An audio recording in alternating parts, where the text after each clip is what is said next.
Hello everyone, welcome to my YouTube channel. I hope you all are doing well. So let's start today's lecture.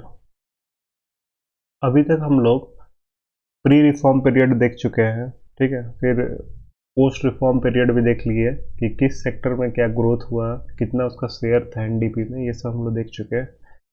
Now it's time for the third one, that is economic acceleration period, ठीक है। Economic acceleration period इस ये एक ऐसा period है जब आपका growth जो था आपका सबसे स्पीड में हुआ था, ठीक है, इसीलिए इसको एक्सेलरेशन पीरियड बोला। तो ये पीरियड था आपका 2004-05 से लेके 11-12 तक, ठीक है। ये पीरियड को हम लोग क्या बोले, इकोनॉमिक एक्सेलरेशन पीरियड। चलिए अब देखते हैं इसमें कैसे ग्रोथ हुआ, वो हम लोग समझेंगे, ठीक है। This period is described as economic acceleration period due to the rapid growth of both agriculture and non agricultural sectors. इसमें रैपिड ग्रोथ हुआ था एग्रीकल्चरल सेक्टर का भी और नॉन एग्रीकल्चरल सेक्टर का भी, इसीलिए इसको हम लोग इस फेज को इकोनॉमिक एक्सेलरेशन पीरियड बोले हैं। अब यहाँ पे देखते हैं इसका क्या मतलब कि ग्रोथ रेट है। तो एग्रीकल्चर का ग्रोथ रेट जो है बढ़ा है, एनुअल ग्रोथ रेट हो गया था आपका 4.27% इन दिस पीरियड, ठीक है, जो कि पिछले दो जो आपका प्री रिफॉर्म पीरियड था फिर पोस्ट रिफॉर्म पीरियड था उससे ज़्यादा था। वही नॉन फार्म सेक्टर का ग्रोथ रेट और ज़्यादा था 9.21%। तो ओवरऑल ग्रोथ रेट का हम बात करें तो कितना हो गया 7.45%, ठीक है। क्लियर है। ये दोनों को एवरेज अगर हम लोग किए तो ओवरऑल रूरल ग्रोथ रेट कितना आ गया 7.45%। अब हम लोग देखते हैं कौन कौन सा सेक्टर जो है उसमें क्या क्या ग्रोथ हुआ था। तो मैन्युफैक्चरिंग एंड कंस्ट्रक्शन में आपका काफ़ी ज़्यादा ग्रोथ रेट था। मैन्युफैक्चरिंग में 15.87%, वही कंस्ट्रक्शन में 11.49% रिस्पेक्टिवली, ठीक है। तो मैन्युफैक्चरिंग एंड कंस्ट्रक्शन में सबसे ज़्यादा ग्रोथ हुआ। तो कंस्ट्रक्शन में तो एम्प्लॉयमेंट भी जनरेट होता है, लेकिन मैन्युफैक्चरिंग सेक्टर ऐसा है जो कि मतलब कि ज़्यादा मशीन टाइप ये है, ज़्यादा मशीन्स का यूज़ होता है, तो एम्प्लॉयमेंट जनरेशन इसमें काफ़ी कम है। वही सर्विस सेक्टर जो है वो थोड़ा स्लो डाउन हुआ था टू 3.48%। तो इसीलिए उसका शेयर जो आपका रूरल एनडीपी में वो 37.3 से घट के 27% पे आ गया, ठीक है। ये आपका कुछ ग्राफ्स दिया हुआ बगल में, ये बताया गया जैसे एग्रीकल्चर का कितना था 4.27% से ग्रो किया। वही नॉन फार्म सेक्टर आपका 9.21% से किया था ग्रो। मैन्युफैक्चरिंग 15.87% से, वही ग्राफ दिया हुआ है इंटरेस्ट।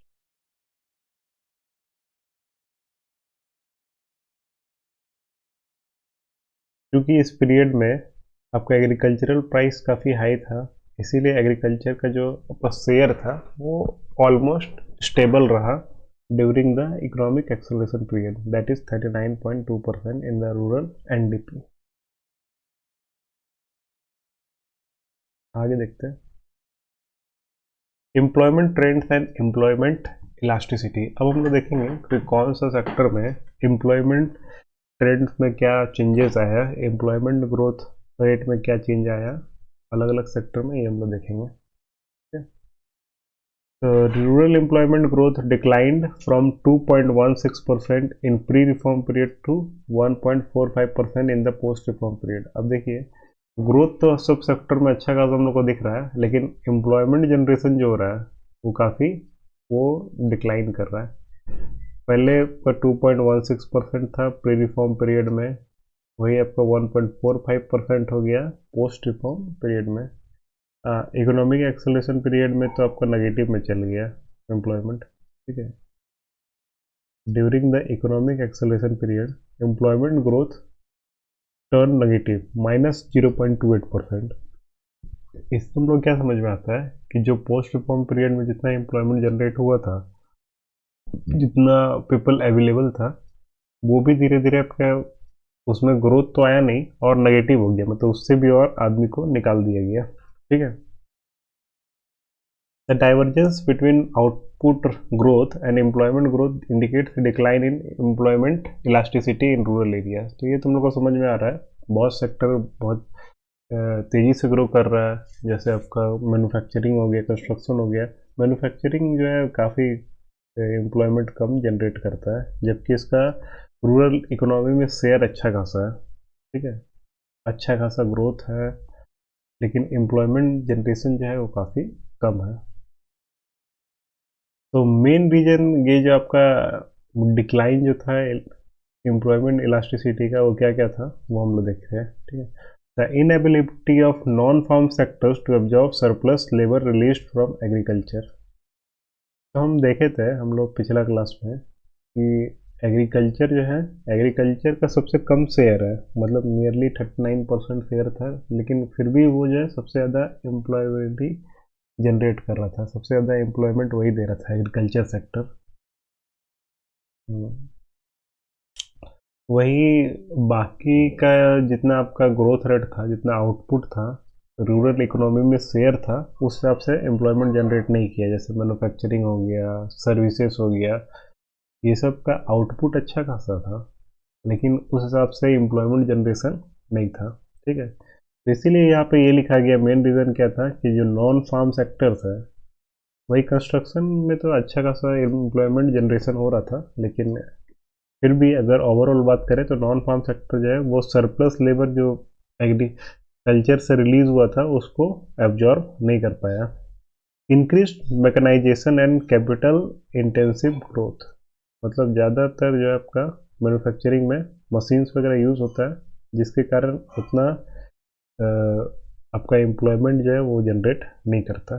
ठीक है, कम कम आदमी में ओवरऑल हो जाता है उसका। Limited expansion of labour intensive manufacturing and services. तो ये जो आपका labour intensive manufacturing and services होता है, वो काफ़ी लिमिटेड अमाउंट में एक्सपेंड किया। ठीक है, इसी कारण ये सब जो है सरप्लस लेबर को एब्जॉर्ब नहीं कर पाया। एवं non farm sectors employment growth decline in manufacturing and services. जैसा कि हम बताएं, ये दोनों जो आपका मैन्युफैक्चरिंग और सर्विसेज है, इसमें एम्प्लॉयमेंट ग्रोथ जो है डिक्लाइन किया है। कंस्ट्रक्शन एकमात्र ऐसा नॉन फार्म सेक्टर है, ठीक है, जिसमें रूरल एम्प्लॉयमेंट बढ़ा है। ठीक है,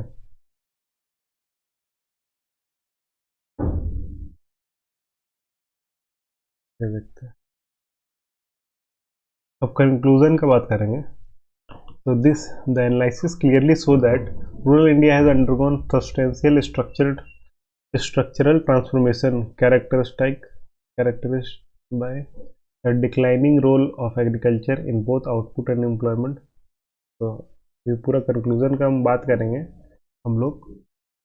तो तीनों पीरियड में हम लोग देखें एग्रीकल्चर का जो आपका रोल जो है डिक्लाइन किया। पहले सबसे ज़्यादा रूरल इकोनॉमी में शेयर एग्रीकल्चर का था during the starting of pre reform period, मतलब 1970-71 में सबसे ज़्यादा इसका शेयर था रूरल इकोनॉमी में, एग्रीकल्चर का था, और सबसे ज़्यादा एम्प्लॉयमेंट भी यही जनरेट करता था। तो अभी तक आते आते इकोनॉमिक एक्सेलरेशन पीरियड आते आते तो सबसे ज़्यादा एग्रीकल्चर का शेयर डिक्लाइन किया है और एम्प्लॉयमेंट भी डिक्लाइन किया है। और rapid expansion of non farm sector, ये भी हम लोग देखे। नॉन फार्म सेक्टर जितना था, जो एग्रीकल्चर को छोड़ के, जैसे मैन्युफैक्चरिंग हो गया, सर्विसेज हो गया, कंस्ट्रक्शन हो गया, उसका रैपिड एक्सपेंशन हुआ है। ठीक है, particularly construction and manufacturing. Weak and declining employment generation despite high economic growth.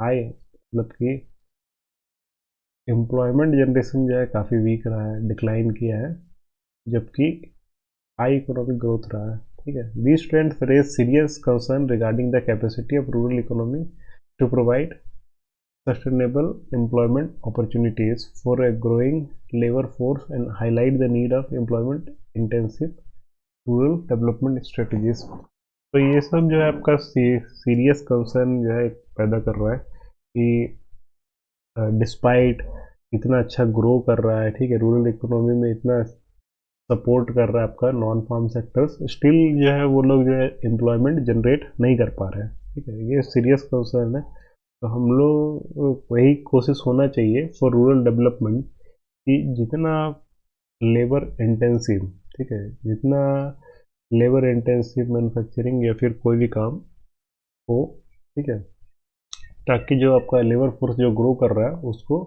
काम मिल सके। ठीक है, तो वैसा कोई स्ट्रेटजी बनाना है।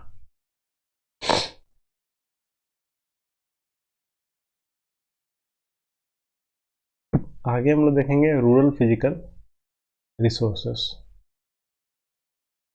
क्या क्या फिजिकल रिसोर्सेस होता है उसके बारे में हम लोग समझेंगे। तो रूरल फिजिकल रिसोर्स जो है वो बेसिक फाउंडेशन होता है आपका rural life and rural development का। ठीक है, अब इसमें दोनों आ जाता है आपका रिन्यूएबल रिसोर्स और नॉन रिन्यूएबल रिसोर्सेस। तो रिन्यूएबल रिसोर्सेस क्या होता है, जो कि एंड नहीं करता है, ठीक है, उसको इजीली नेचुरली रिप्लेनिश किया जा सकता है। वही नॉन रिन्यूएबल रिसोर्सेस ऐसा हो गया जो कि लिमिटेड रहता है। ठीक है, अब most important rural physical resources क्या क्या हो जाएगा। रूरल के लिए सबसे इम्पॉर्टेंट रिसोर्स हो जाएगा land, water, forest and energy. तो ये सब जो है आपका most important rural physical resource है। ठीक है, अब these resources support agriculture, provide livelihood, sustain rural industries and maintain ecological balance.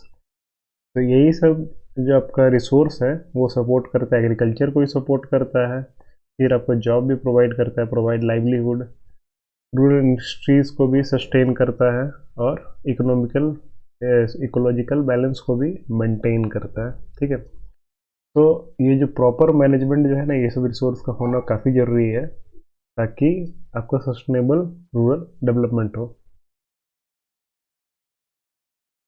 तो उसको वन बाय वन हम लोग देखेंगे। अभी जो देखे लैंड रिसोर्स, वाटर रिसोर्स, फिर एनर्जी रिसोर्स, तो इसको हम लोग वन बाय वन अब देखते हैं। ठीक है, सबसे पहला आता है आपका लैंड रिसोर्सेस। तो land is one of the most important physical resource in rural areas. सबसे इम्पॉर्टेंट फिजिकल रिसोर्स है। अब लैंड सबसे इम्पॉर्टेंट फिजिकल रिसोर्स क्यों है, क्योंकि यही आपको फूड भी प्रोवाइड करेगा, क्लोथिंग भी प्रोवाइड करेगा, शेल्टर भी प्रोवाइड करेगा, and forms the foundation of agriculture and allied activities. और फूड हम लोग को जो बेसिक नेसेसिटीज़ है यही प्रोवाइड कर रहा है। फूड हो गया, क्लोथिंग हो गया, शेल्टर हो गया, और जो फाउंडेशन होता है एग्रीकल्चर है अलाइड एक्टिविटीज़ का वो भी प्रोवाइड करता है। Land is a finite resource. Land को फाइनाइट रिसोर्स बोला गया है। ठीक है, क्यों, क्योंकि ये आपका अनलिमिटेड नहीं है, ये एक फिक्स क्वांटिटी में है। ठीक है, as its total supply is fixed while its demand is continuously increasing due to population growth। अब धीरे धीरे लैंड का डिमांड जो है वो कंटिन्यूसली इंक्रीज कर रहा है। क्यों, due to population growth, population बढ़ रहा है, इकोनॉमिक डेवलपमेंट हो रहा है, अर्बनाइजेशन हो रहा है, शहरीकरण हो रहा है। ठीक है, इंडस्ट्रियलाइजेशन हो रहा है, धीरे धीरे इंडस्ट्री भी सेट कर रहा है, एंड एक्सपेंशन ऑफ इंफ्रास्ट्रक्चर, और इंफ्रास्ट्रक्चर भी धीरे धीरे एक्सपेंड कर रहा है। The pattern of land use at any point in time is shaped by several factors। अब लैंड जो है आपका लिमिटेड है। ठीक है, तो लैंड यूज किस पैटर्न में यूज हो रहा है, ठीक है, लैंड का यूज किस पैटर्न में हो रहा है ये हम लोग समझेंगे। तो ये आपका कुछ कुछ फैक्टर्स पर डिपेंड करता है। पहला हो गया साइज ऑफ ह्यूमन, मतलब पॉपुलेशन साइज। ठीक है, and live stock population, live stock population पर भी डिपेंड करता है कैसे हम लोग लैंड यूज़ कर रहे हैं। ठीक है, इकोनॉमिक डिमांड पे डिपेंड करता है, लेवल ऑफ टेक्नोलॉजी पे भी डिपेंड करता है, कल्चरल प्रैक्टिसेस पे भी डिपेंड करता है, and institutional arrangement such as land ownership, इस पे भी डिपेंड करता है, टेनेंसी पे भी डिपेंड करता है, स्टेट पॉलिसीज पे भी डिपेंड करता है। मतलब हम लोग लैंड को कैसे यूज़ कर रहे हैं वो किस पे डिपेंड कर रहा है, तो population of human as well as livestock, दोनों का पॉपुलेशन पे डिपेंड करता है, इकोनॉमिक डिमांड पे डिपेंड करता है। ठीक है, लेवल ऑफ टेक्नोलॉजी कैसा है वहाँ, वो उस पर भी डिपेंड करता है। ठीक है, वहाँ का कल्चरल प्रैक्टिसेस कैसा है, मतलब कि ये जो आपका लैंड यूज जो है ना वेरी करता है फ्रॉम प्लेसेस टू प्लेसेस। अब कहाँ पे ये सब जगह आपका लेवल ऑफ टेक्नोलॉजी अलग रहेगा, कल्चरल प्रैक्टिसेस अलग रहेगा, इंस्टीट्यूशनल अरेंजमेंट जैसे कि लैंड ओनरशिप हो गया वो अलग अलग रहेगा। टिनेंसी, टिनेंसी मतलब कि जो, मतलब कि रेंट पे दिया था ना आपका, चाहे लैंड को चाहे घर को, तो उसको टेनेंसी बोलते हैं। और उस जगह का स्टेट पॉलिसीज पे भी डिपेंड करता है। ठीक है, तो land use has not only economic importance but also ecological significance.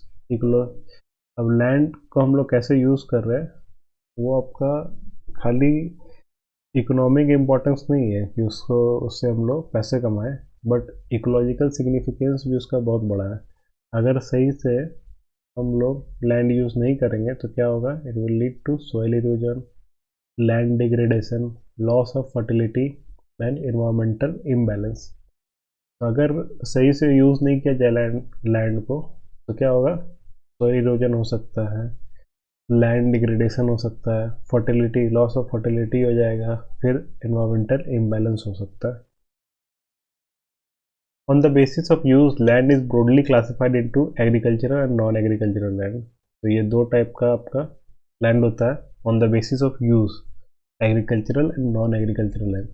तो एग्रीकल्चरल लैंड कौन होता है, it includes net sown area, मतलब जहाँ पे खेती किया जा रहा है, करंट फैलोस, मतलब जहाँ पे खेती किया जा सकता है लेकिन अभी फिलहाल छोड़ा गया है। ठीक है, and land under tree crops and groups, और वो लैंड जहाँ पे आपका ट्री वगैरह है लगा हुआ, क्रॉप्स है और ग्रुप्स है। ठीक है, in India agricultural land accounts for less than 50% of the total geographical area, which is relatively high compared to many other countries. Actual इसमें डाटा नहीं दिया गया है, लेकिन इतना आप समझ सकते हैं कि 50% से थोड़ा कम है, मतलब नियरली 40 से 50% के बीच में आपका, ठीक है, एग्रीकल्चरल लैंड, जो कि बाकी कंट्रीज से काफ़ी हाई है। आगे देखते हैं, non agricultural land include forest and permanent pastures. Non agricultural land में क्या क्या आ जाएगा आपका, फॉरेस्ट आ जाएगा, परमानेंट पास्चर आ जाएगा। क्लियर है, लैंड यूज्ड फॉर सेटलमेंट, ये आ जाएगा, सेटलमेंट के लिए जो हम लोग लैंड यूज़ कर रहे हैं, मतलब जहाँ पे रह रहा है इंसान सब। फिर ट्रांसपोर्ट में जो यूज़ हो रहा है, इंडस्ट्रीज में यूज़ हो रहा है, as well as cultivable waste and barren land in mountainous and desert region. और जो बैरन लैंड है आपका माउंटेनस एंड डेजर्ट रीजन में, वो सब आ जाएगा। ठीक है, the land use pattern of a country reflect the combined influence of physical conditions, economic structure and availability of resources and administrative policies.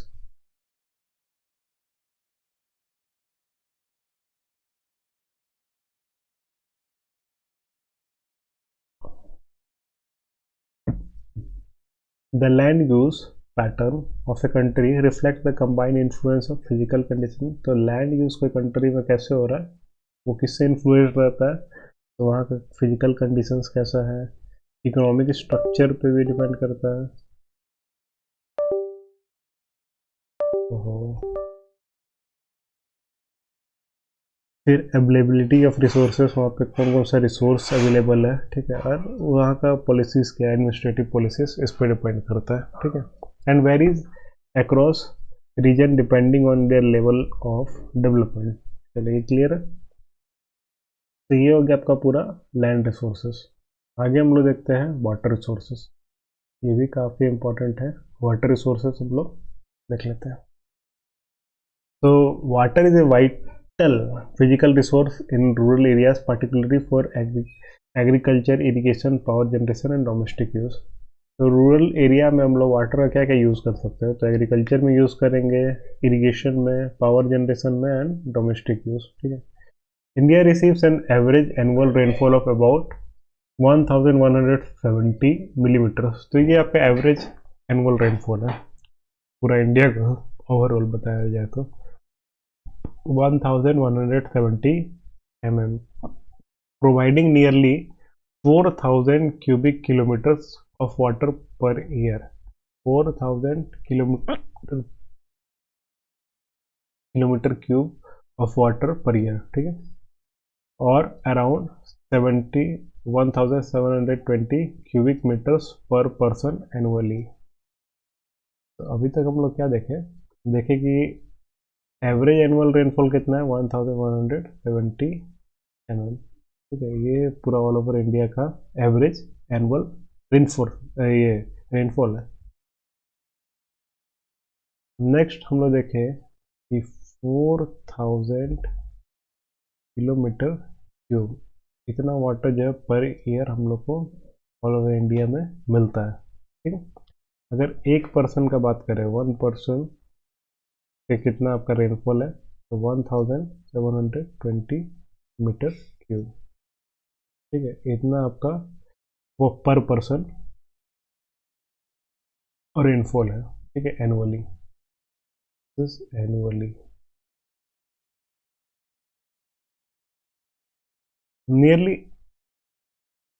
Nearly 80% of the country receives rainfall of 750 millimeters और more, ठीक है।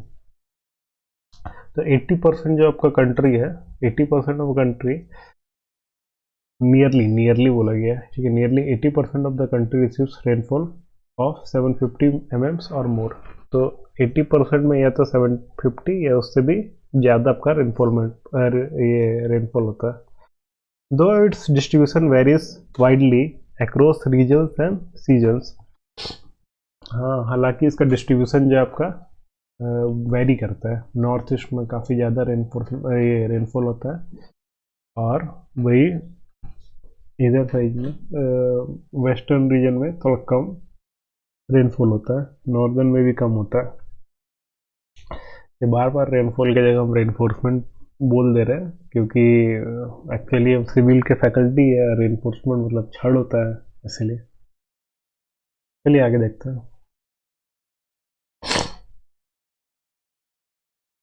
Most rainfall occurs during the monsoon season, June to September. तो mostly जो आपका इसी monsoon season में rainfall होता है, ठीक है, with the north eastern and northern region receiving significantly higher rainfall than the western and southern parts। तो आपका जो नॉर्थ ईस्टर्न हो गया और नॉर्दर्न रीजन जो है, उसमें जनरली आपका हायर रेनफॉल होता है then western and southern parts. India's tropical climate is favourable for agriculture and perennial water resources support high इवापोट्रांसपिरेशन।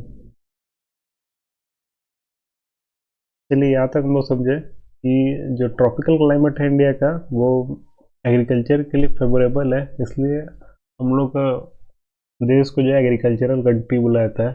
और जितना पेरेनियल वाटर सोर्सेस है, जैसे जितना भी पेरेनियल वाटर रिसोर्स है, जैसे गंगा हो गया, यमुना हो गया, मतलब जो जिसका पानी सूखता नहीं है, ठीक है, तो वो सब जो है आपका एग्रीकल्चर को और सपोर्ट करता है।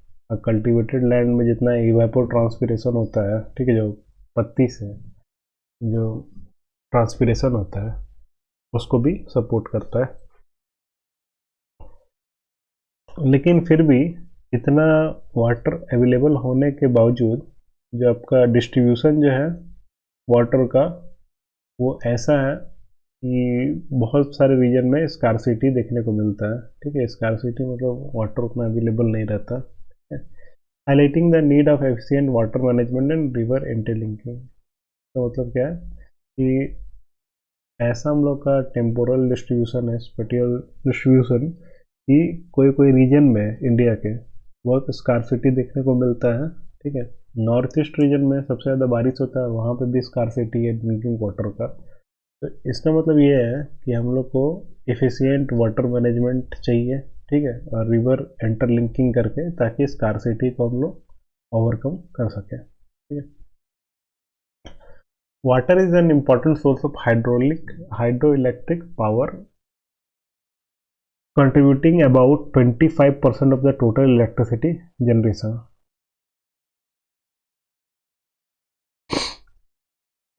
मतलब 25% जो इलेक्ट्रिसिटी का है, इलेक्ट्रिसिटी जनरेशन हो रहा है, वो क्या है आपका हाइड्रो इलेक्ट्रिक पावर है। और वाटर इक्वली इरिगेशन के लिए भी जरूरी है, ठीक है, विच directly affect agricultural productivity and rural livelihood. अब वाटर रिसोर्स जो है वो दो हिस्से में बांटा गया है, surface water and ground water. Surface water जो कि सरफेस में पाया जाता है, जैसे रिवर हो गया, लेक्स हो गया, रिजर्वायर हो गया, ठीक है, ये सब सरफेस वाटर हो गया जो कि इजीली एक्सेसिबल भी है, लेकिन but it is highly prone to pollution, उसमें पोल्यूशन ज़्यादा होता है। वही ground water stored beneath the earth surface is relatively more reliable but can also become contaminated. Ground water जो है अर्थ सरफेस के नीचे रहता है, ज़्यादा रिलायबल भी होता है, लेकिन ये जो आप कंटामिनेट हो सकता है, कंटामिनेट मतलब में हो सकता है आपका हार्मफुल जो है बैक्टीरियाज वगैरह डेवलप कर जाए। Sustainable management of both sources is essential for rural development. Clear है। Next one is forest resource. तो अभी तक हम लोग देख लिए लैंड रिसोर्स, देख लिए फिजिकल रिसोर्सेज में, फिर वाटर रिसोर्स भी देख लिए। The next one is forest resource. तो ये आपका फॉरेस्ट है, ठीक है, पीछे एक फोटो हम डाल दी है, आगे देखते हैं। Forest resources. Forest constitute an essential component of rural physical resource and cover about 23% of India's total land area। Forest जो है बहुत इंपॉर्टेंट फिजिकल रिसोर्स है, और नियरली इंडिया का जो टोटल लैंड एरिया है उसका 23% में आपका फॉरेस्ट ही है, ठीक है। The term forest is derive from Latin word foris. ये जो फॉरेस्ट है ये आपका लैटिन वर्ड से आया है। लैटिन वर्ड कौन सा? फॉरिस। इसका मतलब होता है आउटसाइड, ठीक है, possibly indicating land beyond village boundaries.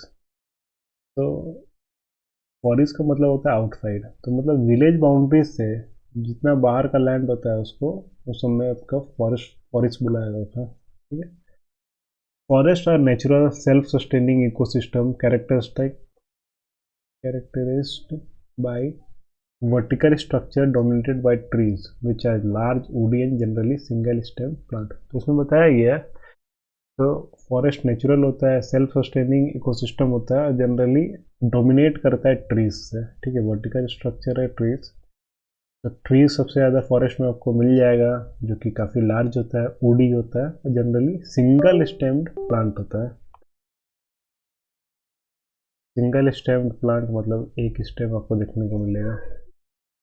Forest exist under a wide range of climatic and geographical conditions, but all true forests share common physical and biological characteristics। तो फॉरेस्ट जो आपका अलग अलग क्लाइमेट में पाया जाता है, अलग अलग जियोग्राफिकल कंडीशंस में एग्जिस्ट करता है, लेकिन जो आपका ट्रू फॉरेस्ट होता है वो common physical and biological characteristic को ये शेयर करता है, ठीक है। As natural communities, forests are dynamic rather than static। Forest जो है उसको डायनेमिक भी कहा गया है rather than static। क्यों? क्योंकि डायनेमिक मतलब जो समय के साथ चेंज होता है, ठीक है। They continuously change and adapt in response to external and internal factors. तो जैसा आपका इंटरनल एक्सटर्नल फैक्टर उसके हिसाब से अडाप्ट कर जाता है फॉरेस्ट, और अपने मतलब कि उसमें चेंज लाता है, ठीक है। These influences include rainfall. तो ये क्या क्या इन्फ्लुएंस, क्या क्या जो आपका फैक्टर है जिससे इन्फ्लुएंस होता है, तो वो हो गया आपका रेनफॉल हो गया, टेम्परेचर हो गया, उस जगह का रेनफॉल कैसा है, टेम्परेचर कैसा है, विंड कैसा है, flood, glaciation, seismic activity, animal movement and human intervention. तो ये सब जो फैक्टर्स है जो इन्फ्लुएंस करता है आपका फॉरेस्ट को, ठीक है। At any point of time, a forest represents the cumulative outcome of past environmental influences। तो अभी जो हम लोग फॉरेस्ट देख रहे हैं वो आपका आउटकम है पास्ट इन्वायरमेंटल इन्फ्लुएंसेस का, ठीक है, एंड इंटरनल इकोलॉजिकल इंटरेक्शन। तो अभी जो हम लोग को फॉरेस्ट दिख रहा है, जरूरी नहीं कि वैसे ही था पास्ट में भी। पास्ट में बहुत सारा चीज़ से इन्फ्लुएंस हुआ। चूँकि फॉरेस्ट जो आपका डायनेमिक है रेदर देन स्टेटिक, तो धीरे धीरे उसमें अडाप्ट किया, चेंजेस आया, तो अभी जो हम लोग देख रहे हैं वो आपका नतीजा है पास्ट में जो आपका एनवायरमेंटल इन्फ्लुएंस जो हुआ था उसका। Therefore, the present condition of forest reflects its history of adaptation and adjustment. चलिए ये चीज़ हम लोग पढ़ लिए, ठीक है। Forest play crucial role in maintaining ecological balance, conserving biodiversity. Biodiversity मतलब होता है हिंदी में जैव विविधता। इसका मतलब क्या है, फॉरेस्ट काफ़ी जरूरी है टू कंजर्व बायोडाइवर्सिटी। जैव विविधता मतलब कि हर एक जो भी आपका लिविंग थिंग्स है जो कि मौजूद है अर्थ में, ठीक है, उसको कंजर्व करना है।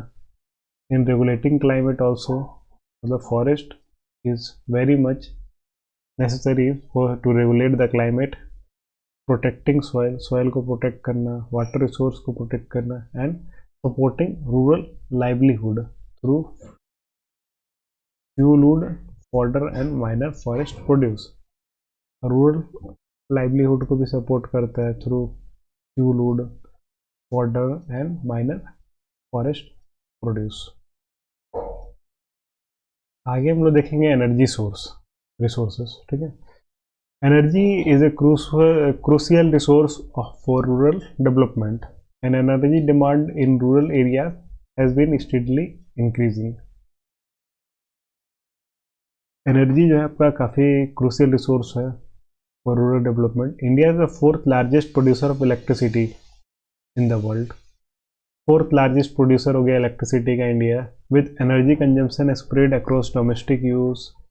अब एनर्जी कंजप्शन कहाँ कहाँ हो रहा है, तो डोमेस्टिक यूज़ हो गया, एग्रीकल्चर हो गया, ट्रांसपोर्ट हो गया, इंडस्ट्री हो गया, ये सब में।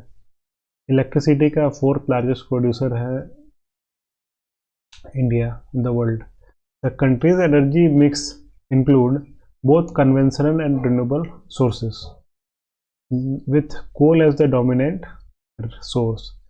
तो इसमें दोनों हम लोग यूज़ कर रहे हैं एनर्जी मिक्स, कन्वेंशनल भी और रिन्यूएबल सोर्स भी, ठीक है। रिन्यूएबल सोर्स मतलब जिसको आराम से दोबारा यूज़ किया है, वो ख़त्म नहीं होगा आपका, ठीक है। कन्वेंशनल भी यूज़ कर रहे हैं जो ट्रेडिशनल होता है, इसमें कोल जो है आपका सबसे ज़्यादा डोमिनेंट यूज़ कोल का ही हो रहा है for energy production, electricity production, ठीक है। Followed by petroleum and traditional biomass. उसके बाद जो आपका आता है पेट्रोलियम और ट्रेडिशनल बायोमास आता है। Despite progress energy access remains uneven. भले इस क्षेत्र में आपको प्रोग्रेस हुआ है, एनर्जी रिसोर्स बढ़ा है, ठीक है, लेकिन ये अभी भी एनर्जी एक्सेस जो है आपका अनइवन है, specially in the rural areas. Uneven क्यों है, क्योंकि अभी भी हम लोग देखते हैं अकॉर्डिंग टू द 2011 सेंसस, 2011 में जो सेंसस था उसके अनुसार only 55.3% of rural household use electricity as their main source of lighting.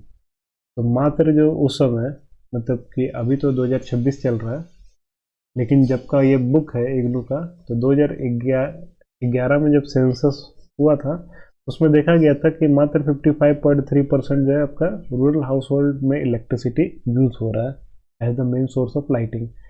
So dependence on energy imports, particularly crude oil, and wide disparities between rural and urban areas and across social group remain major challenges. तो जो dependency है rural का इन अर्बन्स for their energy resources, ठीक है, for their energy resources, तो वो main cause है आपका डिस्पैरिटीज़ का। मतलब इसी कारण जो आपका एनर्जी एक्सेस है वो अनइवन है। India's per capita energy consumption was about 1010 kilowatt hour kWh, ठीक है, इन 2014-15।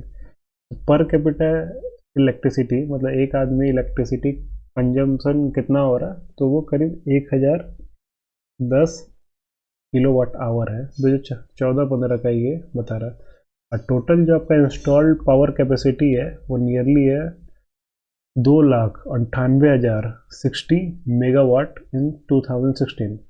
जिसमें थर्मल पावर प्लांट जो है वो करीब 70% जो है इंस्टॉल्ड कैपेसिटी का वही प्रोवाइड कर रहा है, और उसमें 25% नियरली आपका हाइड्रो इलेक्ट्रिक पावर जनरेशन से हो रहा है, फिर जो बच गया वो आपका न्यूक्लियर पावर जनरेट कर रहा है। A clear rural urban divide exists in household energy use also. ठीक है, most rural household continue to rely on firewood, cow dung cakes and kerosene. अभी भी जो है आपका बहुत सारा रूरल एरिया में फायरवुड यूज हो रहा है फॉर मेकिंग द फूड। ठीक है, तो कुकिंग में आपका फायरवुड यूज हो रहा है, काउ डंग केक्स यूज हो रहा है, ठीक है, और केरोसिन यूज हो रहा है। वही अर्बन हाउस होल्ड जनरली वहाँ पे एलपीजी और इलेक्ट्रिसिटी वगैरह यूज हो रहा है। Although access to clean cooking fuel and electricity has improved in recent year, gaps persist. भले जो आपका क्लीन कुकिंग फ्यूल जो है और इलेक्ट्रिसिटी इम्प्रूव किया है रिसेंट ईयर में, लेकिन अभी भी गैप बहुत है। Ensuring affordable, reliable and clean energy access is essential for inclusive growth and sustainable rural development. ये काफ़ी ज़रूरी है कि affordable, reliable and clean energy access मिल पाए रूरल एरियाज में भी। अभी हम लोग के चैप्टर 3 रूरल इकोनॉमी का लास्ट बचा है, rural economy 3.7 rural economy in the current scenario. देखते last paragraph. In the present context rural India has emerged as a crucial support system for the Indian economy. तो ये हम लोग generally देख पाए थे कोविड-19 में, जहाँ पे बहुत सारे कंट्री कोविड-19 में बहुत सारे कंट्री का इकोनॉमी जो है वो बहुत डाउन हो गया था। सॉरी, वो पेंटेप सही से काम नहीं कर रहा। अच्छा, तो हम लोग देखे थे कि कोविड-19 के समय बहुत सारे कंट्रीज का इकोनॉमी कोलैप्स कर गया था, लेकिन इंडिया का इकोनॉमी फिर भी एनी हाउ वो ठीक से चल ही रहा था। तो मेनली जो सपोर्ट कर रहा था इंडियन इकोनॉमी को वो था आपका रूरल इकोनॉमी। ठीक है, तो जो इंडिजिनस आपका रूरल जितना भी कारखाना वगैरह था, फैक्ट्रीज था, एग्रीकल्चर था, ये सब उस समय बहुत सपोर्ट किया था इंडियन इकोनॉमी को। With disruption in urban industries and services, covid pandemic के समय अर्बन इंडस्ट्रीज और सर्विसेज ठप पड़ गया था। Expectations have grown that rising consumption demand in rural area can help revive overall economic growth. उस समय था कि जितना आपका रूरल एरियाज में कंजम्पशन डिमांड बढ़ेगा उतना ही आपका हम लोग का ओवरऑल इकोनॉमिक ग्रोथ जो है रिवाइव करेगा। ठीक है, the pandemic period has highlighted the resilience of rural economy, particularly agriculture and indigenous rural industries. तो पेंडेमिक पीरियड जो है उसी में हम लोग को रूरल इकोनॉमिक का रेजिलियंस देखने को मिला। ठीक है, पार्टिकुलरली एग्रीकल्चर और इंडिजिनस रूरल इंडस्ट्रीज में। तो इस तरह से हम लोग कह सकते हैं कि कोविड-19 जो है वो ब्लेसिंग था इन डिसगिज। मतलब ये एक तो महामारी था, लेकिन रूरल इकोनॉमी के लिए ये एक ब्लेसिंग का भी काम किया मतलब इंडिया के लिए, by encouraging self reliance and strengthening indigenous industries. तो क्योंकि कोविड-19 में आप घर से बाहर निकल नहीं सकते थे, तो सेल्फ रिलायंस जो है उसको इनकरेज किया और इंडिजिनस इंडस्ट्रीज जो था वो उसको भी स्ट्रेंथन किया। ठीक है, India is increasingly seen as a potential alternative destination for cost efficient and quality production. तो इंडिया को हमेशा आपका जो है देखा गया as a cost efficient and quality production destination for cost efficient and quality production, which may attract foreign investment in rural and semi-rural areas, जो कि फॉरेन इन्वेस्टमेंट को बढ़ा सकता है रूरल और सेमी रूरल एरियाज में। ठीक है, तो इंडिया में चूँकि लेबर फोर्स ज़्यादा है, इसलिए कम कीमत पे आपको क्वालिटी प्रोडक्शन देखने को मिल सकता है। ठीक है, unlike this circumstances greater emphasis is being placed on building self-sufficient and resilient rural economy, especially because a large share of India's workforce is employment in the informal sector. ठीक है, अब ये इनफॉर्मल सेक्टर क्या होता है? तो वैसा sector जहाँ पे आपका जॉब का कोई सिक्योरिटी नहीं होता, कोई गारंटी नहीं होता है, वेज वाइज होता है, पर डे वेज का होता है, ऐसा सब, मतलब कि जहाँ पे जॉब का कोई सिक्योरिटी नहीं है, जितना काम उतना दाम, वैसा टाइप का। ठीक है, तो नियरली, आगे देखते हैं, आगे समझ में आएगा। Nearly 97% of the rural employment is concentrated in these two sectors. तो कौन कौन सा दो सेक्टर? एग्रीकल्चर और इनफॉर्मल एम्प्लॉयमेंट। तो 97% मतलब जहाँ पे जॉब सिक्योरिटी आपका नहीं है, वो आपका इनफॉर्मल एम्प्लॉयमेंट और एग्रीकल्चर में। ठीक है, as a result India, rural India often perceived as a burden on economy is now view as key driver of economic stability. तो जो आपका रूरल इंडिया था उसको एज ए बर्डन देखा जाता था, अब उसको कैसे देखा जा रहा है? की ड्राइवर ऑफ इकोनॉमिक स्टेबिलिटी। ठीक है, स्टेबिलिटी, जिस समय सबका इकोनॉमी कोलैप्स कर गया था उस समय इकोनॉमिक स्टेबिलिटी प्रोवाइड किया था आपका rural India during periods of slowdown and recession. ठीक है, the early signs of recovery are visible through a rise in rural demand and wages. ठीक है, which are considered important indicator of rural economic revival after the pandemic induced lockdown. Overall, the current scenario presents a relatively optimistic picture of the rural economy as stabilizing force in India's economic recovery process. चलिए, यहाँ तक आपको clear हो गया होगा, समझ में आया होगा। ठीक है, तो हम लोग का मेन आफ्टर पेंडेमिक सबसे रिकवरी का मोस्ट अर्ली साइन जो है वो विजिबल है। वो क्या है कि rise in rural demand and wages. तो रूरल डिमांड जितना राइज करेगा और वेज राइज करेगा उतना ही हम लोग के लिए बेटर रहेगा। ठीक है, यहाँ पे आपका चैप्टर 3 खत्म होता है। I hope you like the lecture. Thank you so much. Kindly like and subscribe my channel in order to get more videos like this. Thank you.